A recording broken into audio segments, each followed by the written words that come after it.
In this video, I'm going to show you how to use the eyedropper tool in Photoshop. Now, it's very basic, but the eyedropper tool is used to pick out specific colors in a photo that you want to use outside of the outside of the colors that Photoshop already has. So, if I were to take my paintbrush here and just start painting, you just see it's just a regular color, no big deal.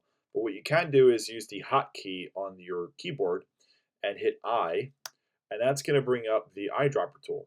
So what that eyedropper tool is basically going to do is it's going to let you select any color that you want.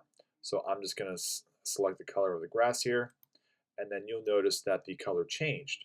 So if I were to go back to my paintbrush and start to paint, it paints with that color.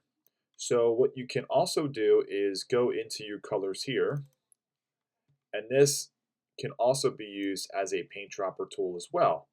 So you see how the cursor here is on the color that I just used. I can just go over here and it automatically brings the eyedropper tool in onto the canvas. So I'll click and then it chooses that color. So I'll go over here and hit OK, and then continue to paint at different colors.